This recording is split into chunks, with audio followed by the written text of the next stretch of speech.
Good evening, Mayor Walk, members of City Council. I'm Dan Ramos with the Mace Ranch Innovation Center project. We're asking the council to direct staff to bring the Mace Ranch Innovation Center back to you in July for action to place the proposed project on the November 2016 ballot. What we are proposing: annex the entire 228.6 acre project site. Designate the 102 acres nearest the Mace Boulevard and I-80 interchange for up to 1.7 million square feet of office, research and development, and manufacturing facilities. Designate the 110 acres immediately to the north, including 25 acres owned by the city, as urban reserve. Designate the 16-acre triangle piece to be consistent with existing land uses, including public, semi-public, general commercial, and urban reserve. Place the proposal on the November 2016 ballot for measure our vote. Complete development agreement, negotiations, and seek council approval by mid-September 2016. Complete the project sustainability plan and seek council approval by mid-September 2016. Initiate a planning process related to precise entitlements and possible inclusion of ancillary workforce housing on the properties designated urgent reserve anytime after the November vote. It's up to the police. Since there's already questions about it, I want to briefly explain on why we're proposing to annex the entire 228-acre site and urban reserve designation of 110 acres. First, it continues to be our vision that the 110 acres is going to be part of an innovation center, including the property annexation now makes future city planning process for that part of the project more efficient. Secondly, while we're proposing the plan only half the site now, it also achieves the city's objective to bring 200 or more acres for a 20-year plus supply of innovation center growth for local tech sector. With a permanent growth boundary established by the existing conservation easement around the project site, no additional development can occur beyond what we're proposing. Including 110 acres we're proposing for urban reserve designation does not authorize any other uses other than ag. I want to reiterate that any proposed development on that property, including ancillary workforce housing, will require additional planning and be subject to measure our vote before it can proceed. So why push for a November vote? As I stated earlier, the ownership group has engaged in a planning effort that has gone on for about 5 years. And we concluded that it's time for both the city and us to move forward and shift from a focus on process to a focus on the actual project. In addition, we feel that a November timing is important because we want to engage the community when will be broad participation. There's more, and that'll be more like in this general election in November. For all these reasons, we're requesting that you direct staff to take the necessary steps to place the proposed project before voters on November 2016 ballot. I know you probably have many questions on the project, so I'm available along with our attorney, John Taylor, to answer any questions. Thank you. You know, the time is, number one, so compressed, right? So, I mean, what we see here is just sort of this block diagram. And, you know, I appreciate people wanting Davis to send the signal that, you know, we are going to take advantage of some of the strategic strengths that we have. You know, the university, educated workforce, you know, investment capital available, and, you know, but us putting something half-baked on the ballot and it going down in flames at the ballot, that doesn't do anybody any good. You know, based upon what I see today, this is half-baked at best. But having said that, you know, we'll try to keep an open mind, and I'll listen to what my colleagues have to say, and perhaps the project applicant feels that they can actually have a fairly well fleshed out proposal in front of us a couple weeks from now. That's why I pulled up this slide to help illustrate some of the realities of the schedule, and to have some, you know, good, honest discussion about what that schedule would entail. So we're going to end up, I think it's reasonable to say that if we were to move this forward, we would have very minimalist baseline. We would have part of the month of September because, let's be real, I mean, the commissions are not going to meet. Now, there's a couple of sides to the commission. One is they have weighed in on the full project, but the comment that Alan Pryor made is right. We never got to the point of actually hearing from them or getting recommendations from them. I have to be honest, I am not happy to be in this position right now. I sort of feel like what I'm being asked to do here is to be a pass-through mechanism. Project in, pass it through, just let the people decide. What I do believe is if we are a pass-through mechanism, it'll just fail. I feel like I've been an honest broker on their side, but I have to go through the process that I feel is set up, and this compressed timeline doesn't allow for it. It just doesn't.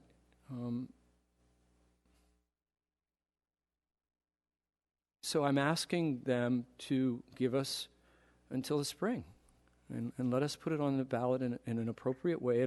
This is arguably probably one of the most important decisions that we're going to make or not make in a generation.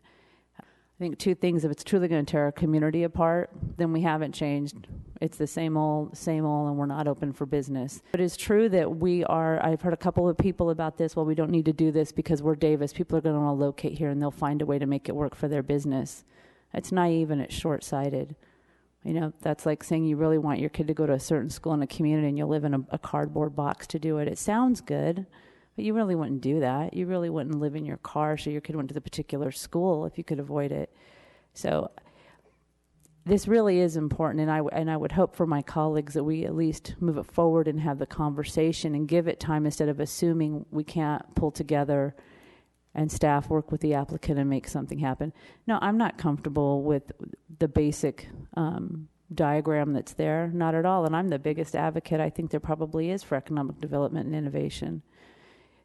They obviously have to do more, and I rarely like to get on a soapbox or take a long time, but this is really big. This naivety that this isn't going to have impacts, it's already having impacts. What happened last Tuesday is already having impacts.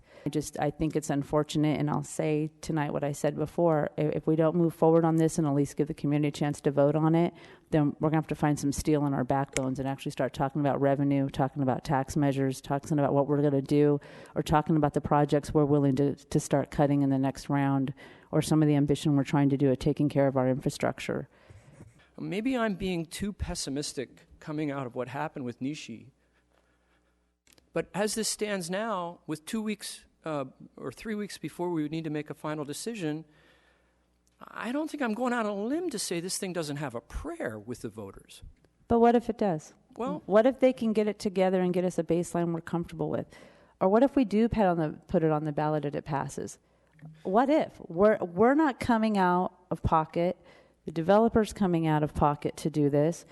We have a region that is supportive of doing this. So what are we afraid of? Succeeding? God forbid we get it right? I'm open to see what they can come up with in a couple of weeks, but I am expressing a deep skepticism about the ability to arrive at a level of detail that's actually going to make a difference. I don't think there's any question the staff is committed to trying to get this on the ballot. I think what you heard was a very realistic assessment of what we're facing as a city staff, not just planning department, but a lot of levels. Just since we're having our first conversation with the project proponents on Tuesday, we've engaged Heidi Schuden. We brought the traffic and the fiscal people back. We've teed up every consultant we've used. We've asked them to clear their schedules. We've asked them to dust off what they've had. They're poised and ready to move as soon as you give the direction to do so. But I can tell you it's going to be a very large prioritization effort that we have within the city, and stuff is going to slide. It's pretty frustrating that the previous iteration of this project was suddenly put on hold as we were told that it wouldn't work without housing, and now it's back, albeit scaled down without housing. It's the first time I've seen it. It's just this evening. No one else. Maybe the subcommittee had seen it, but the rest of the council is seeing it for the first time tonight. The rest of the community. The details need to be worked out now, not later. Not just sort of thinking this is going to be worked on down the road, and sort of we're going to come up with all the sort of final, final details that are going to be put before the voters.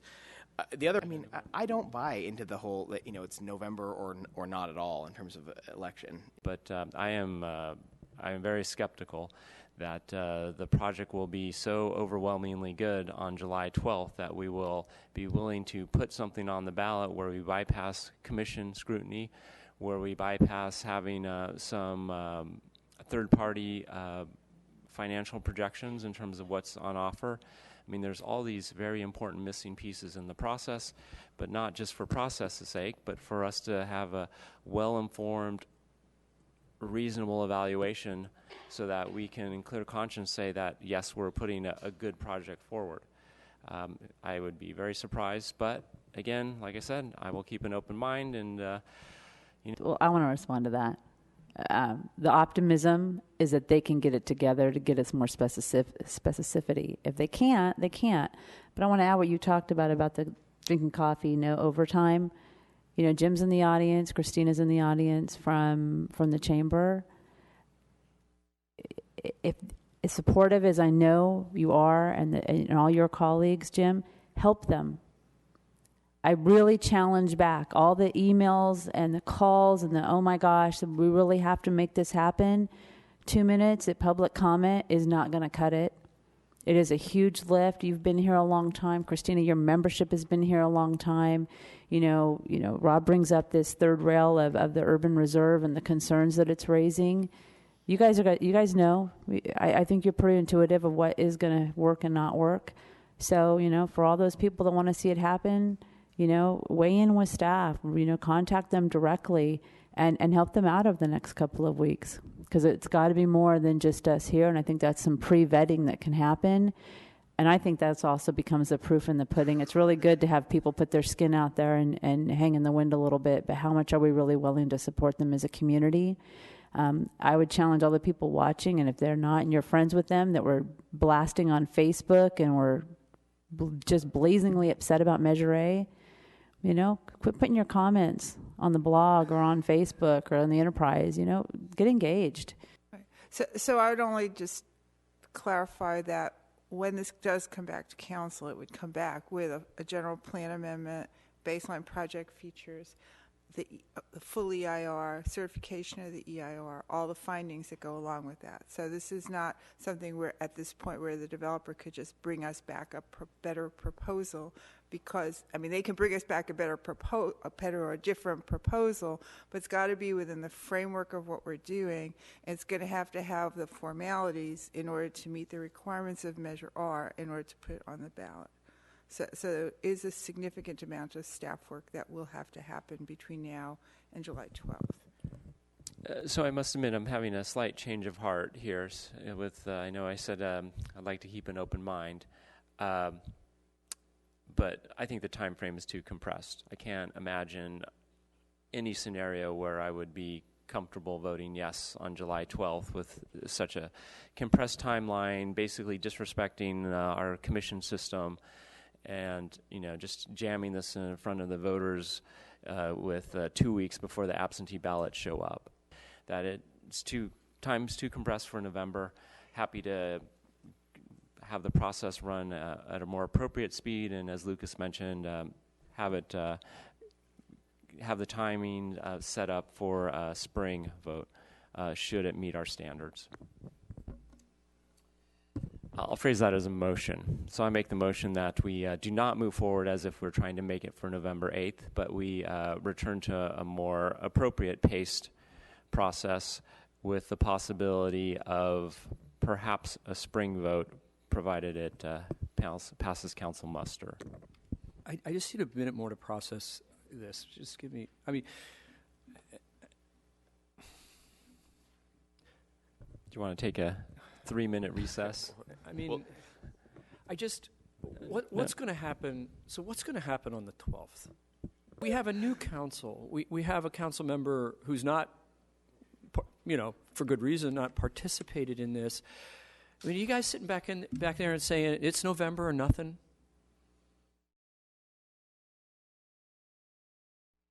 That's what you're saying. Jesus.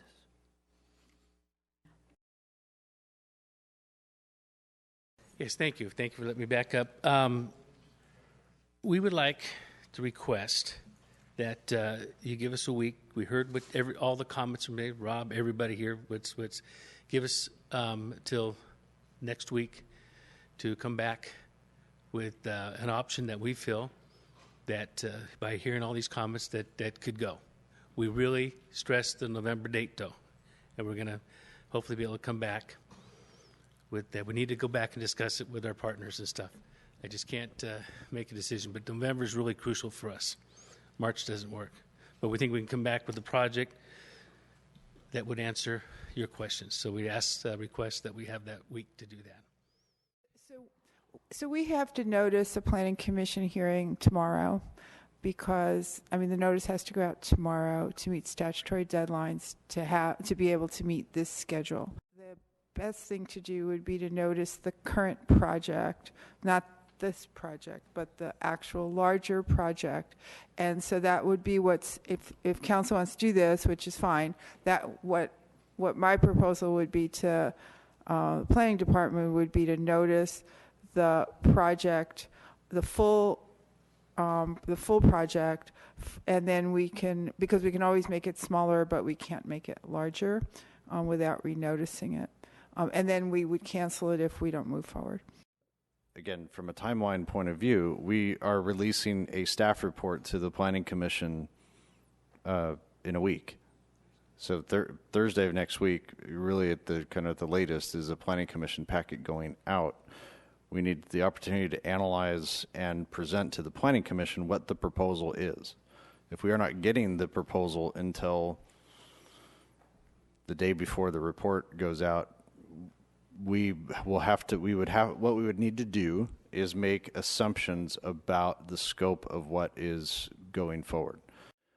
It wouldn't be more detailed fundamentally than what we're seeing today, or over the next couple of days, really at the latest. Now,